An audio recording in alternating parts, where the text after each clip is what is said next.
Hi, and welcome to Behind the Scenes Secrets of Bewitched. For years, I've loved the television show Bewitched. When I was a kid, I watched it all the time. Now there's a whole new generation of Bewitched lovers. And I thought it was time to share some things that I know about Bewitched that really have never been written or talked about before. How do I know these things? I'll tell you in 1 second. But first, we're going to start in this living room that we've all come to love for decades now. The living room of the Stevens, where Samantha and Darren Stevens lived for 8 years during the 8th-season run of Bewitched. You should also know that this is completely unscripted, no teleprompters, just me talking to you, mostly because I've gotten so many requests from so many people to talk about what I know. So let's start with, how do I know what I know? Well, to do that, I have to go back years of when I used to work in Hollywood, and I would go to the Hollywood parties and meet a lot of people. And one particular party on one New Year's Eve, I had a discussion with some people talking about how I loved Bewitched and how I loved the production values and the way Bewitched was made. And I would love the opportunity to talk to Bill Asher, who was the director and, for all intents and purposes, the creator of the Bewitched we came to know and love. So, long story short, these people knew Bill and arranged a meeting where I could meet with Bill for several times, just hanging out, talking about Bewitched. That's where I learned so many things about what actually went on behind the scenes that most people just don't know. For starters, how about some proof in the pudding?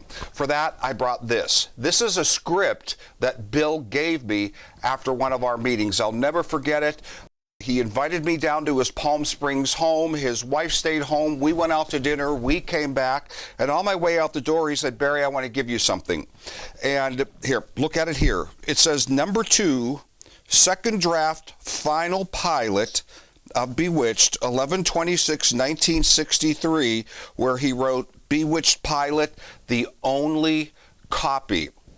I think you might find it interesting that, first of all, there are a lot of pictures in here that he's given me that have never really been put online, of behind-the-scenes things that he thought I would enjoy looking at. These doodles, by the way, are doodles that Elizabeth, most people called her Lizzie, did on the set. She loved to draw and she loved animals. Look at this one of her in hair and makeup and curlers, getting ready for a shoot for the day.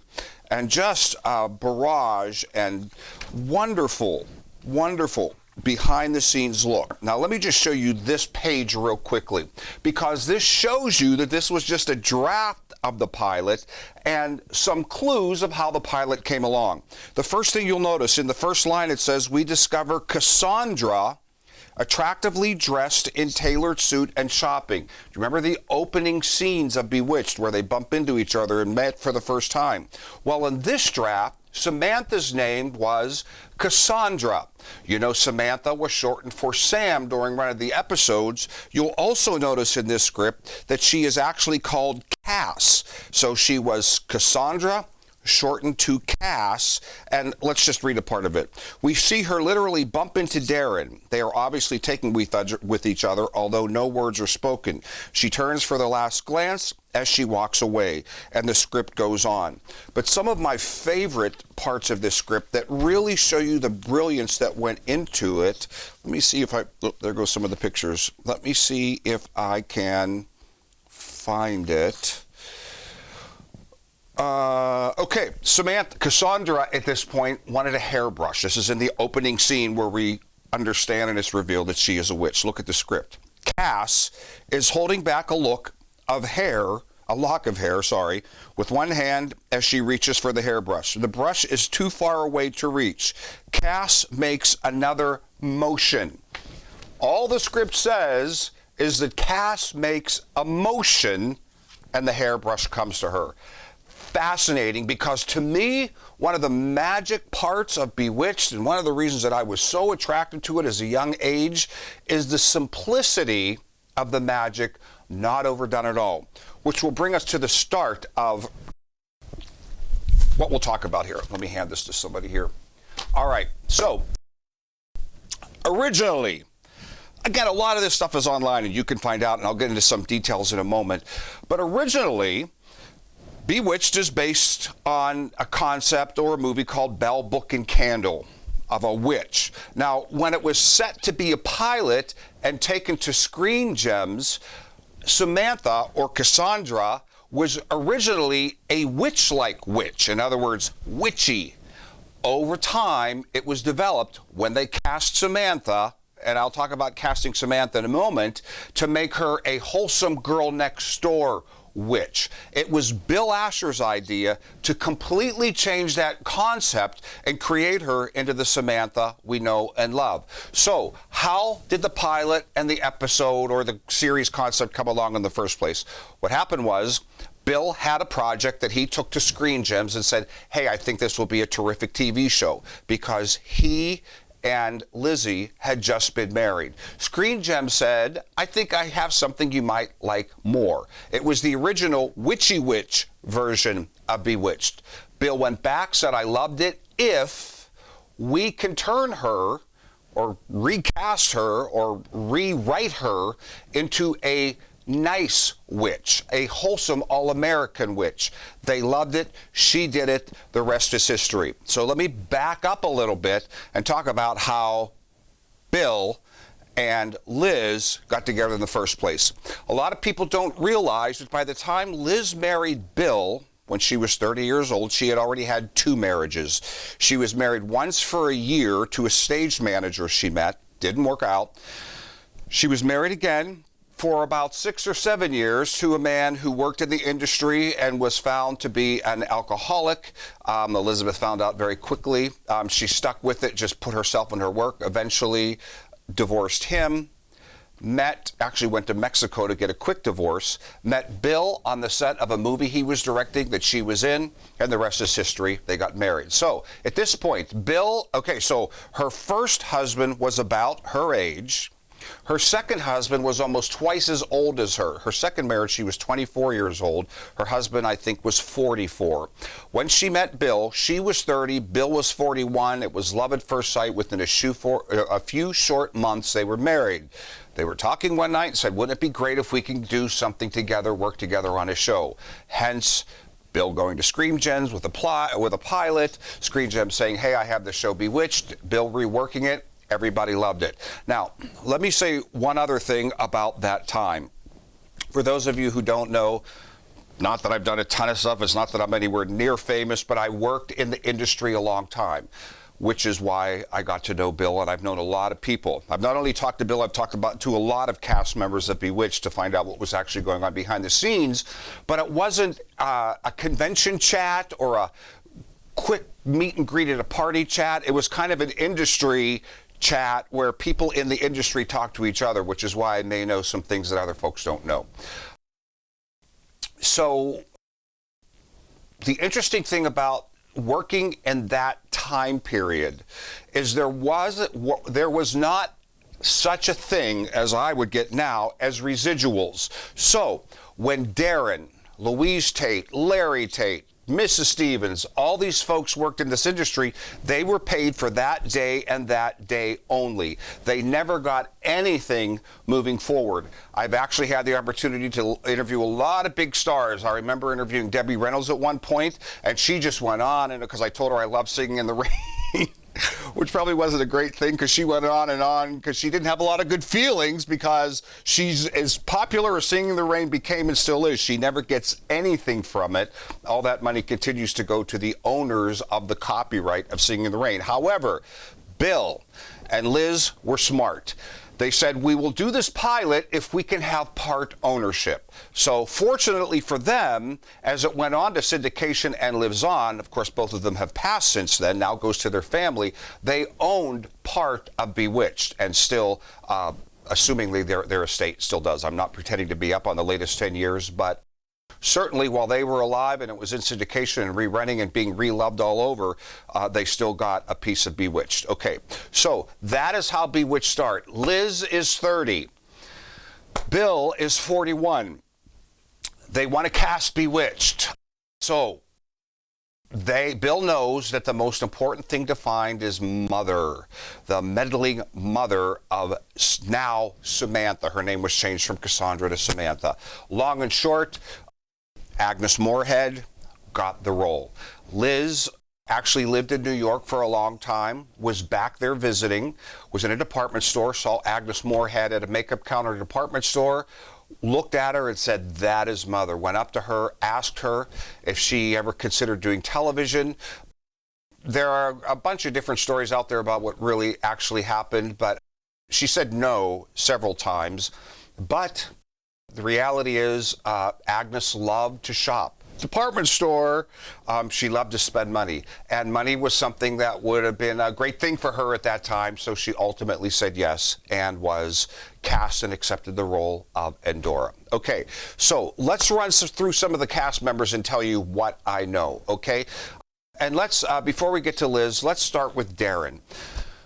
One of the reasons that I haven't talked about a lot that I know is I don't like to talk in the negative. I don't like to talk smack on people or talk about just the negative parts of stories. I don't like gossip. I don't like that type of thing. But also one of the reasons I thought this might be a good time where we could talk about Darren 1, I'm talking now, Dick York. And what actually happened with the switching of the Darrens is we now live in a time where we are more empathetic and more understanding to what this poor guy went through. So as it started, things were great. He went into the audition.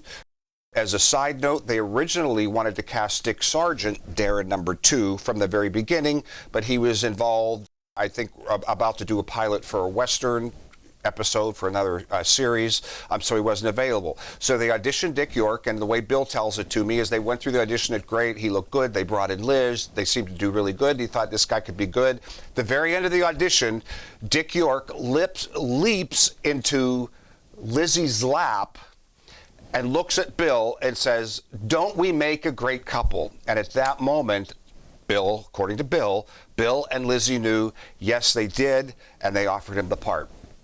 Okay, Darren, Dick York, Darren number 1, had a problem with pain pills, okay?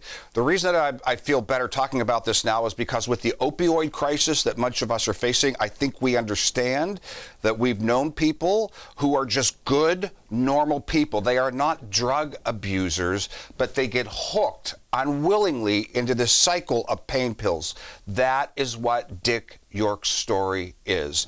Things started off great, things worked great, but then there were times where he would show up and he wasn't present because he was looped out. It eventually got to the point where it got so bad, and it got really bad, where he just wouldn't show up at all. And Bill would tell me stories where they would be there, and again, having worked in this industry, it's very expensive to have a lot of cast standing around waiting to shoot an episode, a film, or whatever. Lots of money. It's a big deal when someone isn't there to do their job on time. Bill would actually get in the car while cameras are ready to roll, drive to his house and bang on the door, sometimes get in, and did everything he could to get Dick to work. It got to the point where every week there were 2 scripts. One with Dick York in it and one without Dick York in it, because they never knew what they were going to get from week to week. How did the other cast members feel about this? Well, according to Bill, obviously, Liz was very bothered by it as time went on, because you can imagine, here she is ready to go, no Dick York, okay? Interestingly, Agnes Moorehead, who played Endora, who, by the way, was a Presbyterian pastor's daughter, actually had a lot of empathy with Dick. And Dick York and Agnes, apparently, on the set, had the best rapport going, and she had a lot of empathy with it. But it got to the point where Dick actually had an episode on the set, passed out, they had to rush him to the hospital, and at that point it was decided no more Dick York. So it came to casting Dick Sargent. Now, again, just for a little bit of credibility on my part, that I may know what I'm talking about, at one point of my career when I was very busy, I had an agent and a manager, and I'm sitting in my agent's office right on Hollywood Boulevard, and who walks in in and sits right there, Dick Sargent. Dick Sargent and I had the exact same Hollywood agent. It was crazy. So at the end of the day, though, Dick Sargent had been the first pick. They went to Dick Sargent because it could happen very quickly as it needed to and said, hey, we're recasting Darren. Crazy at the time. Will you come in? Dick Sargent did. And as we all know, the rest is history. Dick finished out the series. Dick was a gay male in Hollywood at the time. Not super uncommon, just not super out there. Everyone on the cast knew it. Nobody had a problem with it. As a matter of fact, it was just the opposite. Most of you know, if you've seen things online or read things, Liz was extremely supportive of Dick Sargent and his lifestyle, and they actually ended up being very close to the point where Liz and Dick grand marshaled the Pride Parade in West Hollywood. So it went for a terrific run. Dick Sargent, easy to work with, very nice man. Everything went smoothly until it didn't at the end of the series, which I'll save for the end as to why the series really ended. Okay, so that's Dick York. Very sad, very difficult addiction that made production very difficult. Okay, let's go on to Agnes Moorehead. Agnes Moorehead, you know the story, was cast. Now, while I talk about Agnes Moorehead, I have to talk about Lizzie a little bit because Lizzie was pregnant because she and Dick had just been married. Bill had just been married. Her third husband, right, hadn't had children with the previous husbands, but wanted to have children with Bill. Decided this is the one. Let's set up house. Let's have kids. Once the pregnancy was actually written into the show. The first one, Tabitha, was a planned, how do I say this? I don't want to say a planned pregnancy. Liz's pregnancy happened at the same time Tabitha was there. So when you see Liz pregnant, about to have Tabitha, she's pregnant in real life, okay? But, you know, being pregnant, having children made shooting very interesting. Which brings us to Agnes. Agnes agreed to do Bewitched, but she didn't want the grind of showing up every day and doing day after day after day after makeup, because her makeup, by the way, took 2 to 3 hours every single time she had to get into her makeup. So Bill worked with both of them and did what's called shot around them. So typically, Agnes, in the beginning anyway, as approved by Dick, would only work 1 day a week. She would come in, and even though she's in the beginning of the episode, the end, and maybe in the middle, they would shoot all of her scenes in 1 day, oftentimes with no other actors there. Because as you know, in film, they set the camera here, then they set the camera here, and then they set the camera here. So they would just do all of her close-ups and only add the actors as they needed within that day. They did the same thing with Liz. Liz often worked completely alone on the set.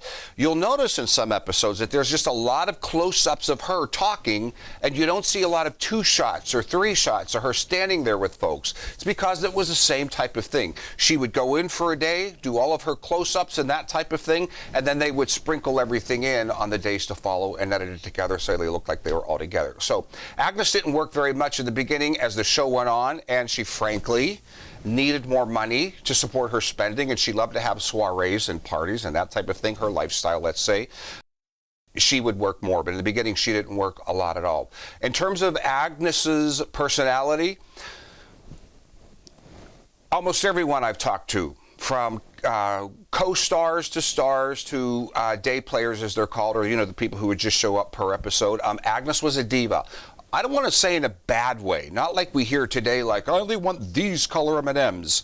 But there are things she wouldn't do and would do, and she had great standards for what actors could and couldn't do, how they should act, how much time they should stand on the set while people are fixing lights, if they should stand there at all. So Agnes apparently had her diva side. But again, remember, when Dick York was down and out, she was the one there supporting him. So apparently, very nice person, just very diva. And much to my understanding, the Endora that you see on TV is pretty much the Agnes in real life. Okay? Let's talk about the co-stars since I mentioned that. And I talked about Louise. I actually got Casey Rogers was her name. Got to spend a lot of time with her as well, too, as did a lot of other people in the Bewitched fan world. Just a wonderful woman.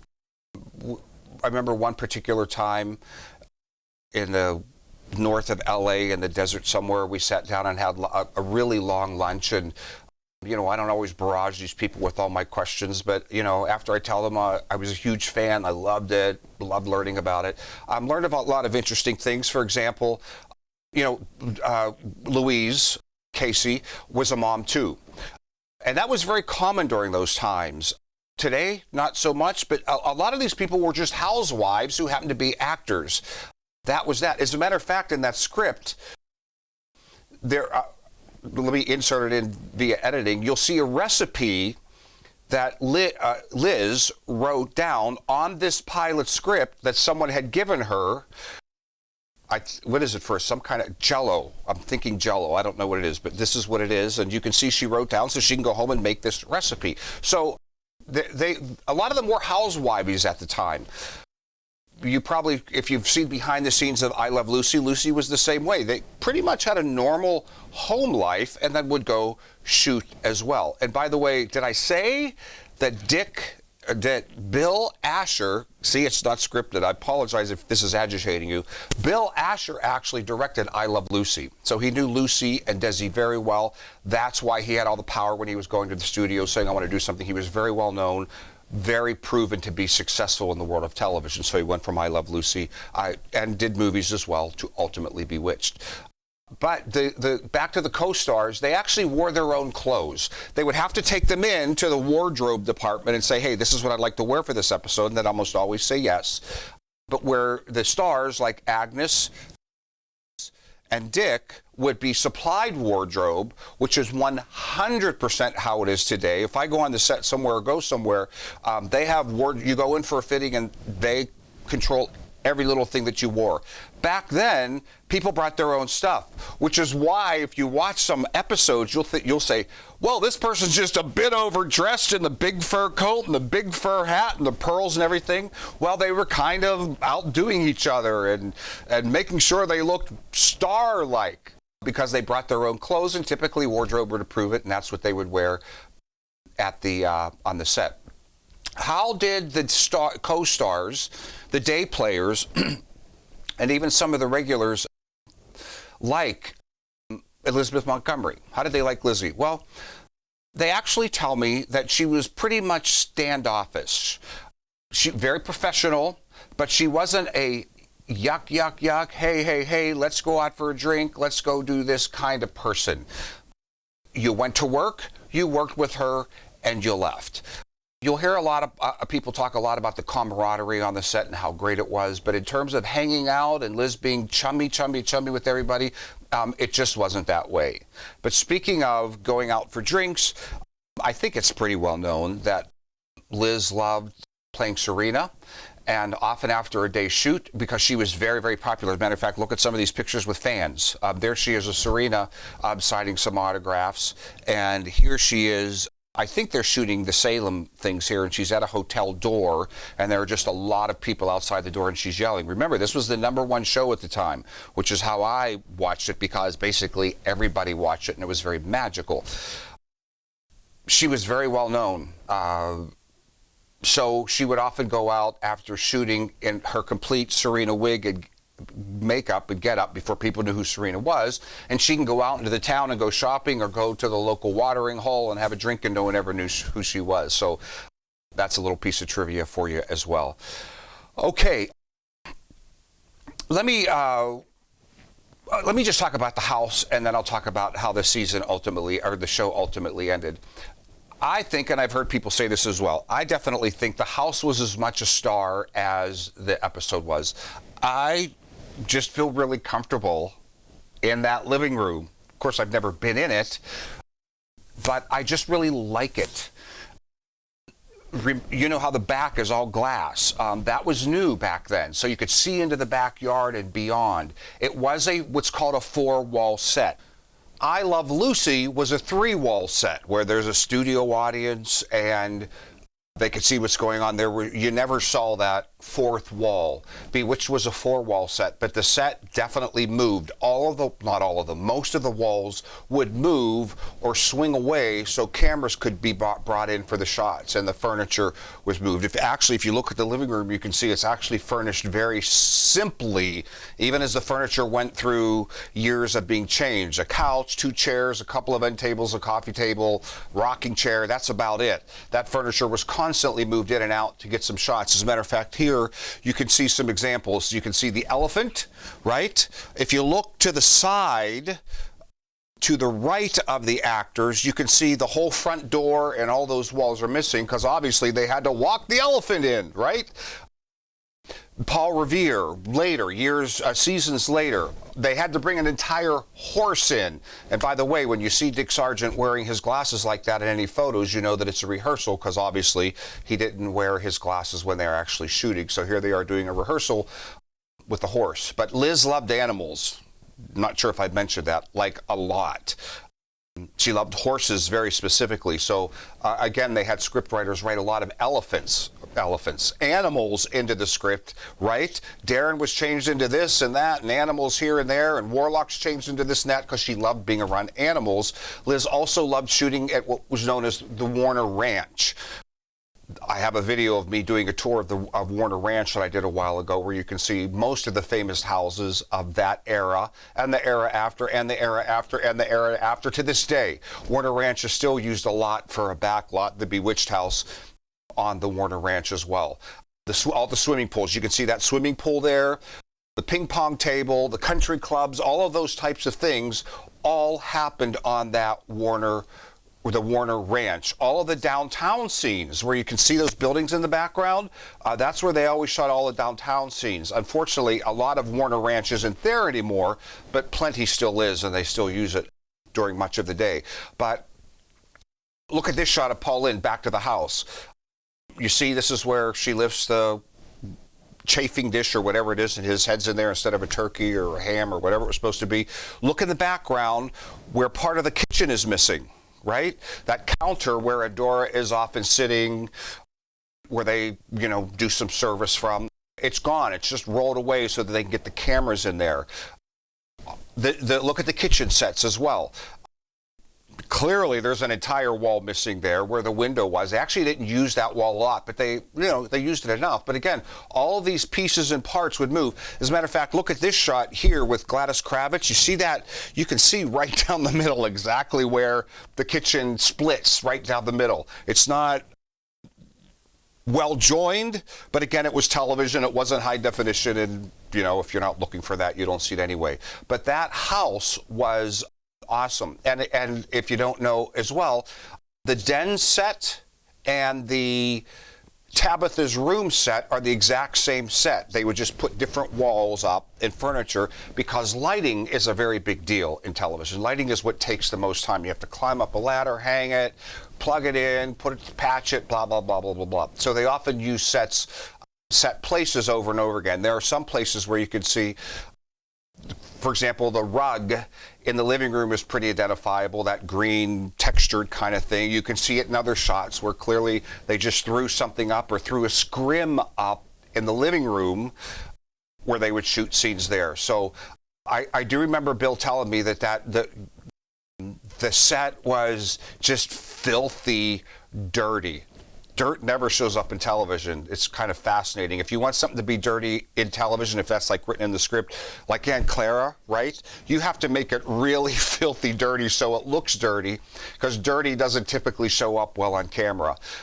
And that, Bill says the set was just a disgusting, filthy, dusty warehouse, because that's really what it was in those days.